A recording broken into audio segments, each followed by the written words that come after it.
ছোট ছেলের বায়না আগামী দিন স্কুলে বার্গার নেবে, তো বাসায় বনরুটিও নেই আর পাউরুটিও নেই যে কোনো স্যান্ডউইচ তৈরি করে দেবো। কি আর করা, আমি এই রাতের বেলা বনরুটি তৈরি করতে চলে আসলাম।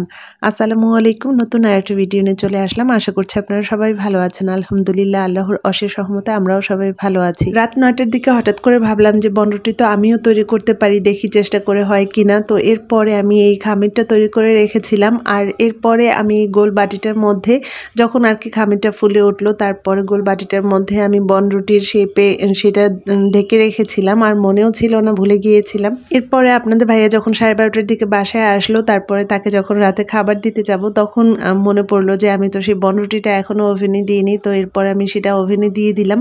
আপনাদের ভাইয়ের বাসায় এসে খাওয়া দাওয়া শেষ করতে করতে দেখা যায় 1:30 বেজে যায়। আগে তো আপনাদের ভাইয়ের জন্য অপেক্ষা করতাম, সে আসলে একসঙ্গে দুজন মিলে রাতের খাবারটা খেতাম। এখন আর সেটা করি না, এখন আমার ছেলেদের সঙ্গেই রাতের খাবারটা খেয়ে ফেলি। আর এখন এত তাড়াতাড়ি খাওয়া হয় যে সে আসার পরে আবার ক্ষুধা লেগে যায়। মাশাআল্লাহ, আমার হাতের বানানো বনরুটি একদম অনেক নরম হয়েছে আর দেখতেও ভালো হয়েছে। কেনা বনরুটির চাইতে কোনো অংশে কম হয়নি। বনরুটি ওভেনে দেওয়ার পরে ক্ষুধাও লাগলো, ভাবলাম একটু বার্গার বানিয়ে খাই। গরম গরম বার্গার খেতে ভালোই লাগবে। কাবাব বেশি ছিল না, 5টা কাবাব ছিল, তো সেখান থেকে আমি 2টা কাবাব বের করে নিলাম। আর এই কাবাবটা যেহেতু আমি ওদের বার্গারের জন্য তৈরি করে রাখি, তাই সাইজে একটু বড় করি। 2টা কাবাব ভাজার পরে একটা কাবাব তো আপনাদের ভাইয়া শুধুই খেয়ে ফেললো, আর বললো গরম গরম এই বনরুটি দিয়ে দুধ দিয়ে খেতে নাকি তার কাছে অনেক বেশি ভালো লাগে। তাই আমি দুধ গরম করে দিলাম, আর সে বনরুটি দিয়ে দুধ দিয়ে খাবে। আর আমি পাউরুটি বা বনরুটি এগুলো দিয়ে দুধ দিয়ে খেতে আপনাদের ভাইয়া খুব পছন্দ করে, কিন্তু আমার কাছে কেন জানি কোনো সময় এই খাবারটা ভালো লাগে না আর কি।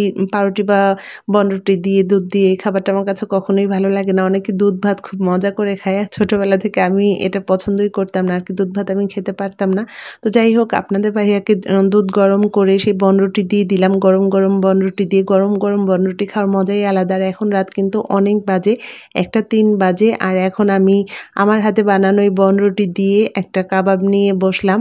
চিলি সস আছে সাথে, আর সঙ্গে তো আমি শসা বা পেঁয়াজ এ ধরনের কিছুই নিলাম না, এত রাতে এগুলো কাটতেও ইচ্ছে করছিল না, আর ক্ষুধাও লেগেছিল অনেক।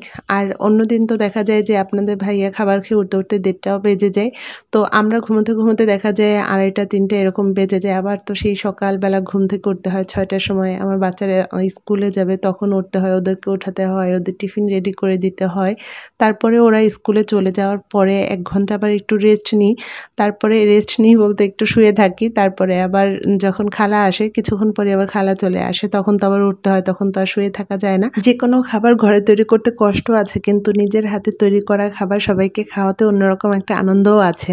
আপনাদের ভাইয়া তো বনরুটির গুড রিভিউ দিয়েছে। যাক, বনরুটি যখন নিজে তৈরি করতে পারি, মাঝে মাঝে বাচ্চাদেরকে নিজের হাতে বানানো বনরুটি দিয়ে বার্গার তৈরি করে টিফিনে দিতে পারবো। অনেক রাত হয়ে গেছে, যাক আমি আমার খাওয়াটা শেষ করছি, আর আপনাদের কাছ থেকে বিদায়ও নিয়ে নিচ্ছি। আবার অন্য কোনো ব্লগে আপনাদের সঙ্গে গল্প করতে চলে আসবো। সে পর্যন্ত আল্লাহ তাআলা যেন আপনাদের সবাইকে ভালো রাখে। সবাই ভালো থাকবেন এবং সাবধানে থাকবেন। খোদা হাফেজ।